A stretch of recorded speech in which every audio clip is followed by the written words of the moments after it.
السلام عليكم. هنشتغل ان شاء الله شغل الخرز على الإتامين. دي رسمة جاية مرسومة جاهزة، تمام، صغيرة هي مش كبيرة. ممكن تنفع تتعلق طابلو. لو كبيرة طبعا عن كده ممكن تبقى مفرش وبرضه ممكن تتعلق، بس شياكة الحاجات دي اكتر ان هي تتبروز وتتعلق، بتدي شياكة اكتر. ممكن تستخدم جراب موبايل، ممكن تستخدم جراب لتاب. يعني ليها استخدامات كتير. ممكن تستخدميها تتعمل شنطة، ممكن تتعمل بوك، تمام، بورتوفيه. فممكن تتعمل حاجات كتير. دي هي جاية كده، دي الورقة بتاعتها اهي، الكيسة اللي هي جاية فيها، تمام، وجاي معاها الخيط بتاعها.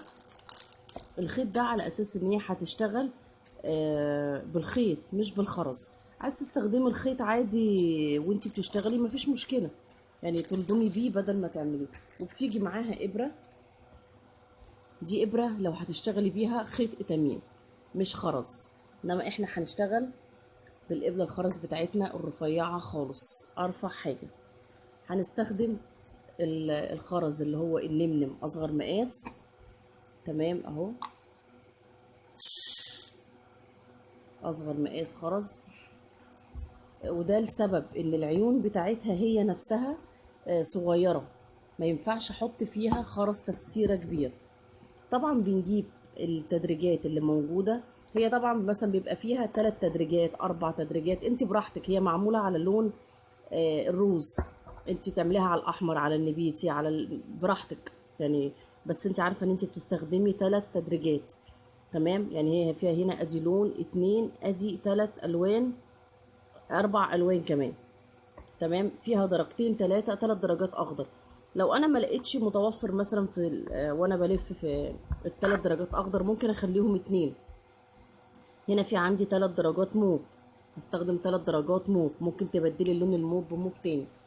انا عملت حته صغيره هنا اهي عشان اوريكم شكلها. طبعا احنا هنبدا مع بعض من هنا. هنشوف شكلها طبعا ازاي، انا حبيت اوريها لكم شكلها بتبقى جميله ازاي لما بتشتغل بالخرز. ده نوع من الإتامين مرسوم. في نوع تاني طبعا، في الوان، في ابيض، في بيج، في اسود. ده بتجيبيه كده بالمتر. لو ناخدوا بالنا هنلاقي هنا المربعات دي اوسع من دي. طبعا دي ساده ما فيهاش اي رسمه. انا ممكن اشتغل من باترون، يعني ممكن باترون قدامي انا اشتغل عليه دي من غير ما يبقى عليها اي رسمه خالص، زي ما احنا اتعلمنا في شغل المفارش مثلا والباترونات.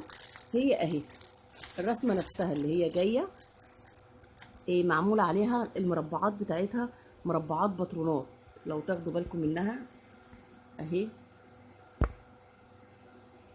مربعات باترونات، تمام، اللي احنا بنشتغل بيها.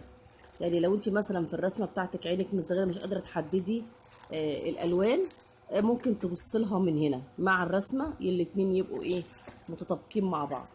فممكن اللي عايزه تشتغل مثلا بخرز نص تفسيره، عشان برضو المربع هنا مش واسعه للدرجه الجامده، ممكن تشتري الرسمه وتخلي عندها الرسمه هي انا جايباها ب15 جنيه، وتشتغل الرسمه نفسها من الورده، تمام. لو عايزه يعني ايه موديل عجبها او حاجه، حابه تطبع باترون مفيش مشكله. احنا زي ما احنا اتعلمنا ازاي نشتغل الغرزه الرباعيه وازاي بنخليها بنعملها بغرز الباترون، هنتعلمها على الإتامين ازاي ان احنا رسمه نصممها على الإتامين، سواء كانت مرسومه او مش مرسومه، نفس الحكايه، الاتنين معايا واحد، مفيش اي مشكله عندي. ممكن كمان انا اجرب بالخرزايه عشان اشوف الحجم بتاعي اللي انا محتاجاه، النمنم الصغير او التفسيره او النص تفسيره، تمام. في منه اللون الاسود، لو انت عايز تعمليها مثلا الظهر بتاعها كله لونه اسود، دي حاجه تريحك. ابيض برضو كل واحده فيكم وحسب اللي يريحها واللي تقدر تتوفر معاها تقدر تجيبه.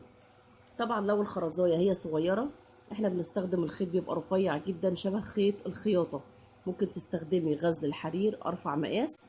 طبعا في منه الوان لو انت حابه تستخدمي الوان، في منه عادي اسود، في منه ابيض، براحتك زي ما انت عايزه. انا هنا في الحته اللي انا اشتغلتها دي اشتغلت الخيط نفسه اللي جاي معاه، يعني طلعته فكيت واشتغلت بيه. لما يخلص هحط لون تاني ان انا استخدمه بحيث انه ما يتركنش وخلاص، استفاد منه ان انا اشتغل بيه. تمام، يبقى كده عرفنا الخرز اللي هنشتغل بيه، عرفنا القماشه اللي احنا هنشتغل.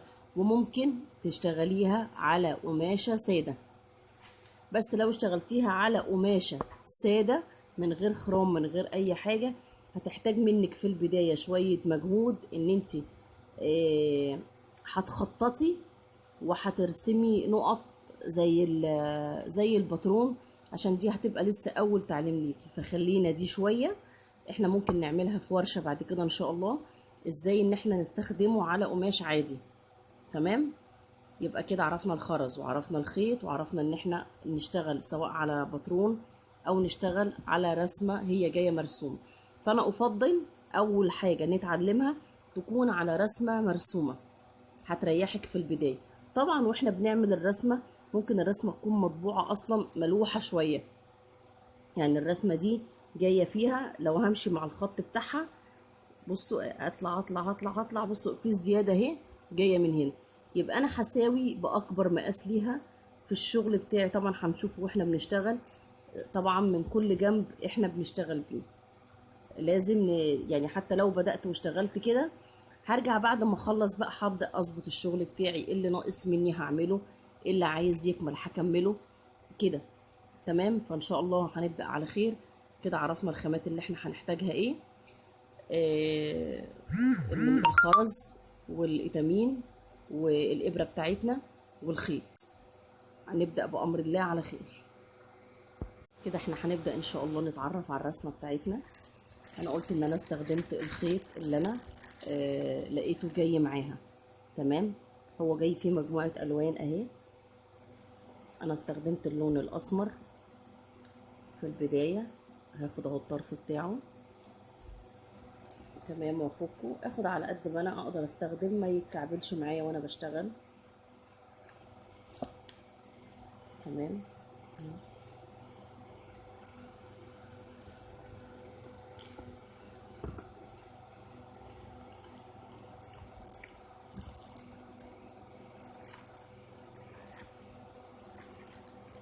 هجيب الابرة بتاعتي. طبعا قلنا ارفع مقاس ابرة عشان تعدي منها الخرز. طبعا اللي اشتغلوا معانا اكسسوارات عارفين الابرة دي. كده هو ضمن الابرة بتبقى على فرد.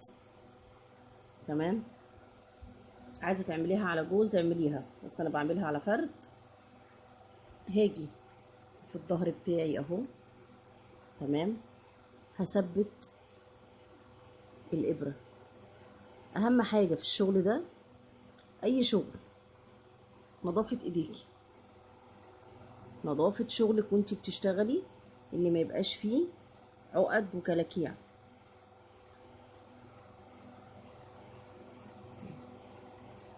كده احنا عملنا لها مثلا عقده مره، اعمل لها تاني، تبقى عقده في الشغل نفسه، مش بعمل لها انا رابطه من تحت خالص وادخلها.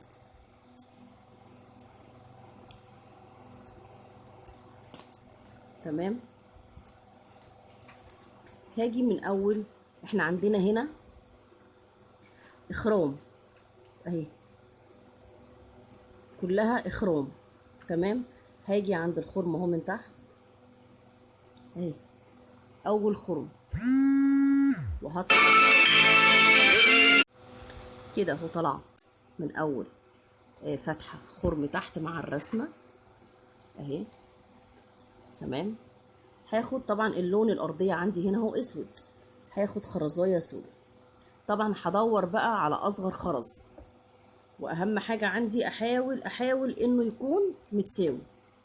طبعا انا عندي فوقيها بالظبط في خرم،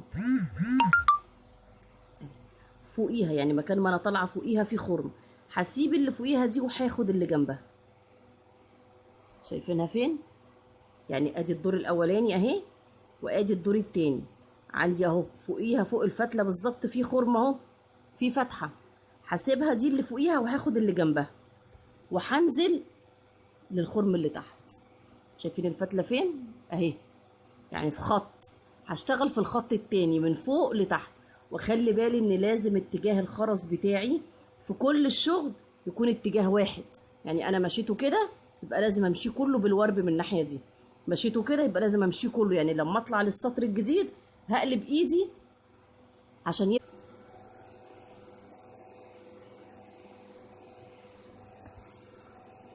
طبعا احنا كده شفناها ان احنا نشتغل على قطعة مرسومة.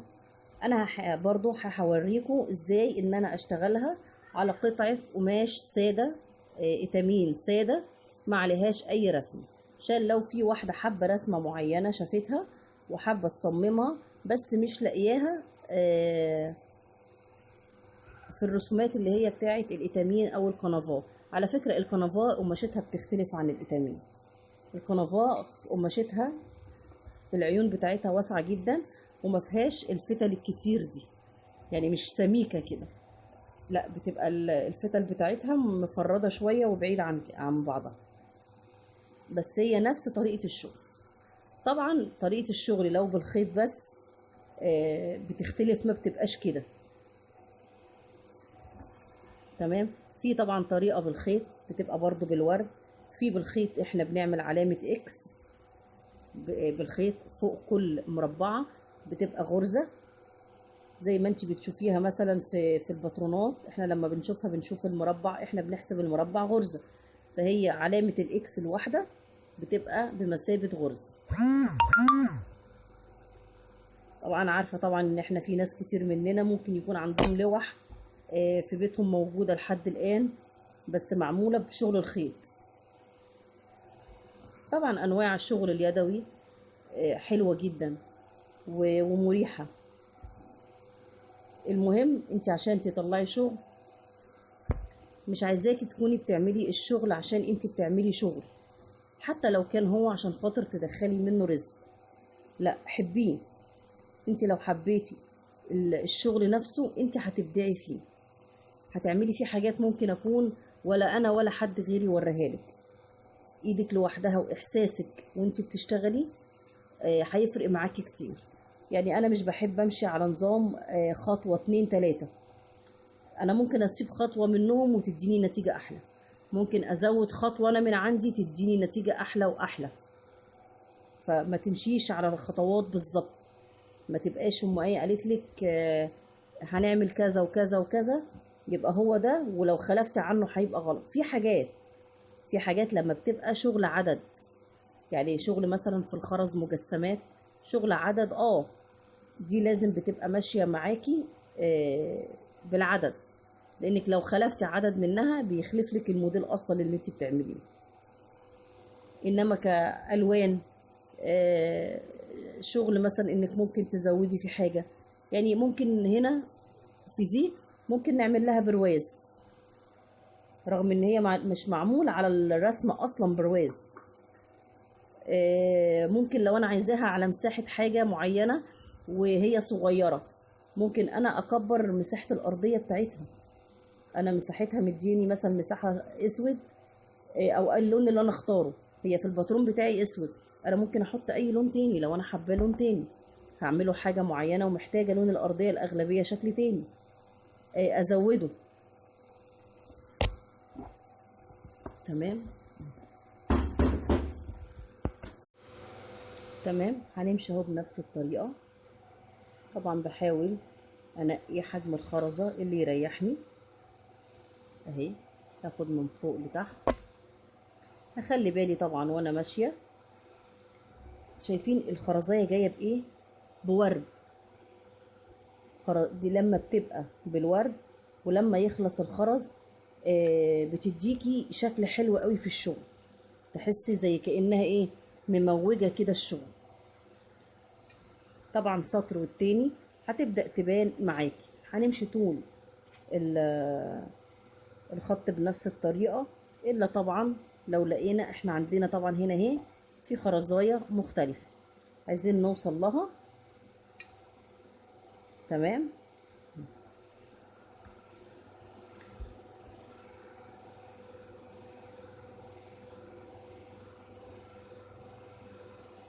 ونشوفها هي من انهي درجة من درجات اللون الاخضر.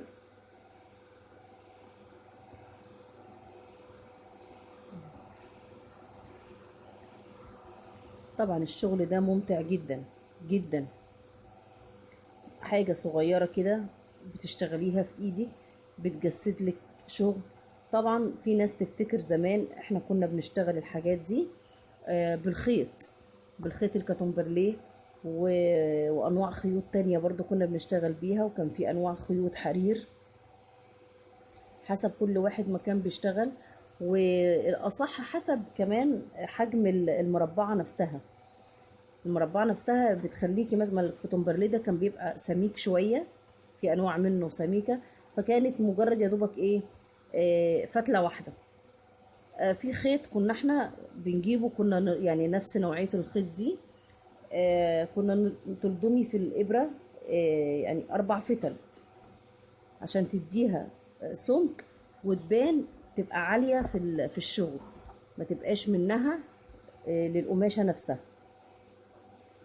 تمام. يعني انا بحاول ان انا ايه نعمله سوا اكتر كحاجة.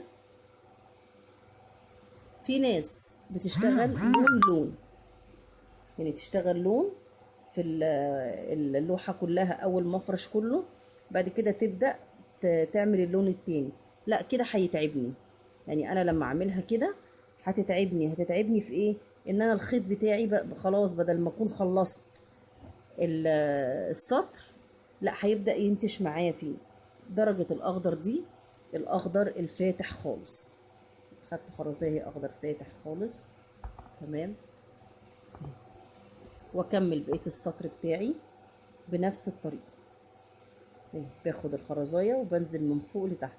لما يطلع السطر التاني ايدي هتختلف في الاتجاه، عشان انا عايزة يطلع كله اتجاه واحد، ما يطلعش معايا خرز ماشي في يعني كل سطر ماشي في طريق. لا انا عايزاها كلها لما ابص لها الاقيها كلها ماشية اتجاه واحد. لو بالورب يبقى كلها واحد، لو الخرزاية واقفة لفوق يبقى برضو كلها واحد. تمام. بظبط بايدي طبعا وانا بشتغل، احاول على قد ما اقدر اللي هيطلع لي شغلي كويس الى حد كبير ان انا يبقى الخرز بتاعي قريب من بعضه. مش هقول شبه بعضه كله عشان انا عارفه طبعا الخرز عندنا شكله ايه، بس بقدر المستطاع شبه بعضه. تمام.